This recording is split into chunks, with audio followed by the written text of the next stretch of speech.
Join the HOA or else. That's the first thing the man said when he pulled into my driveway. No hello, no introduction, just a threat. Flat and arrogant, like he thought he had any authority here. He climbed out of a white golf cart painted up like a police cruiser, complete with flashing amber lights and HOA cops slapped across the side in cheap vinyl letters. His outfit didn't match any real department. A tan vest with a knockoff badge, tactical pants, and a belt that jingled with zip ties and a radio. And me. I was just standing on my porch enjoying my coffee and the quiet morning. He didn't even nod. You're the new homeowner, correct? This property falls under Willow Ridge HOA jurisdiction. You're required to sign the compliance forms and pay your annual dues.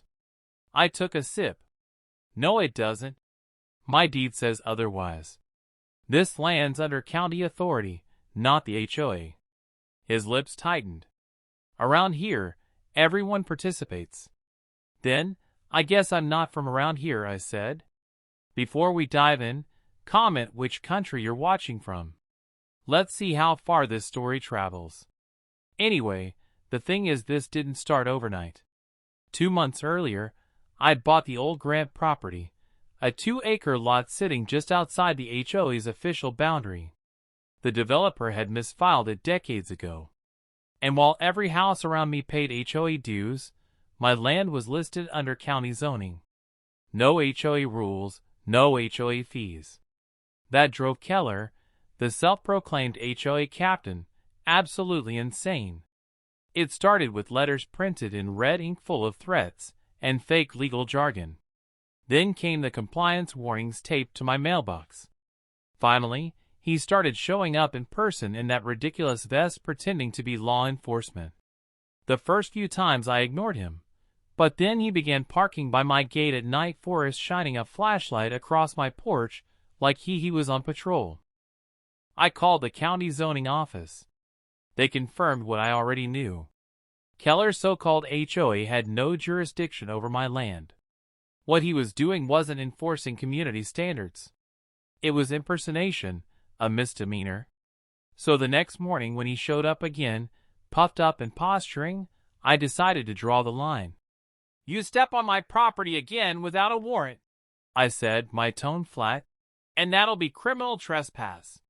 You hearing me clearly? He gave me that long, fake tough stare. The kind you get from people who don't realize how deep they're in. Then he shifted his jacket slightly, revealing the black pistol holstered at his hip. That was when I realized he wasn't just pretending to be a cop anymore. He was escalating, and he had no idea who he was dealing with. He rested his palm on that pistol like he thought it made him powerful. The fake badge on his vest glinted under the sunlight, but I could see the fear starting to creep behind his eyes. I'd met real threats before. This one was just acting. You really want to do this? I asked quietly. He squared his shoulders. I'm enforcing compliance, ma'am. You're required to sign the HOA documents. The board authorized the use of force if residents resist. The board, I said, stepping off my porch. You mean that expired, unregistered shell of a corporation? The same one the county struck off the books 2 years ago? His smirk faltered, then returned with forced confidence. You don't know what you're talking about. I know enough, I said. And I know impersonating a peace officer can land you a year in county jail. That got his attention. His hand tightened on the holster strap. Lady, I don't think you understand. No, I cut in, voice dropping low. You don't understand. You're on my land wearing a fake uniform, pointing a real gun. The only thing you should be doing right now is putting that weapon down and praying you leave in one piece. For a moment, he didn't move. Then his thumb twitched, flicking the safety off. My instincts kicked in. Calm, controlled. I slowly lifted my hands, not out of fear, but to keep his focus where I wanted it. Think this through, I said softly. You pull that trigger and you'll never see daylight again, he sneered. You talk like you're the law around here. That made me smile. Small, cold, certain. I don't talk like the law, I said. I am the law. The words hit him like a slap. I pulled back the edge of my jacket, revealing the gold star badge clipped to my belt. County Sheriff engraved right across the top. His eyes widened, all that fake authority draining out of him in seconds. He stammered, You're the sheriff? Yes. And before he could think, I moved, my hand locked around his wrist, twisting the pistol away in one smooth motion. He grunted, trying to resist, but years of defensive training made it effortless. The gun clattered against the gravel. Hands behind your back, I ordered. He froze. I took one step closer. Now, he complied, trembling as I snapped the cuffs onto his wrists.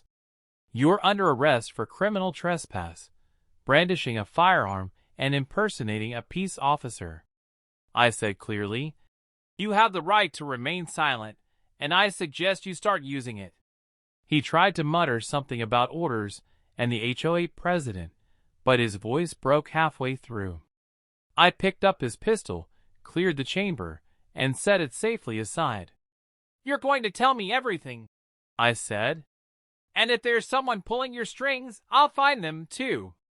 The fear in his eyes told me he knew I wasn't bluffing. If you're enjoying this HOA story so far, like and subscribe, because the story is only going to get better. I waited until backup arrived before I started asking questions. The guy's hands were still cuffed, sitting on the edge of my driveway, sweat rolling down his temple. My deputies took photos of the fake patrol card, the decals, the knockoff lights, even the phony radio system that didn't connect to anything. It was a full-blown impersonation setup. When I leaned against the hood of my truck and crossed my arms, he wouldn't meet my eyes. Start talking, I said. Who sent you? He swallowed hard. I was told to make you comply, to make you join. By who? He hesitated. Then it came out in a whisper. Karen Milbour, the HOA president. There it was. The name I'd been hearing from neighbors for months. The one running Willow Ridge like her personal thief. What exactly did she tell you to do? I asked. She said you were ignoring mandatory HOA laws, and that the board approved enforcement action. Said, if I came in uniform, you'd take it seriously. He paused. She paid me cash. I exhaled slowly. So, she paid you to commit 3 felonies. He looked up. Desperate. I didn't know you were law enforcement. I thought. That makes it worse. I cut in. You pointed a weapon at a private citizen on their property without cause. That's assault with a deadly weapon.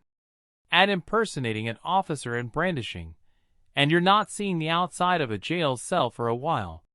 When my deputies hauled him into the cruiser, he started begging for leniency. I didn't respond. I just called the county attorney and gave him the full rundown. The fake uniform, the firearm, the confession. Within an hour, we had a warrant drafted for Karen Milbour's arrest. We served it that same evening. Karen answered her door in a silk robe holding a glass of wine, completely unaware that half the sheriff's office was on her lawn. Karen Milbour, I said, badge visible. She blinked. Yes, you're under arrest for conspiracy, solicitation of impersonation, and unlawful coercion. Her jaw dropped. You can't. I am the HOA. Not anymore, I said. The deputies cuffed her without another word.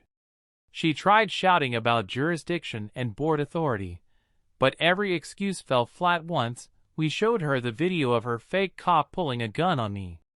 By the next morning, the county DA had filed all charges.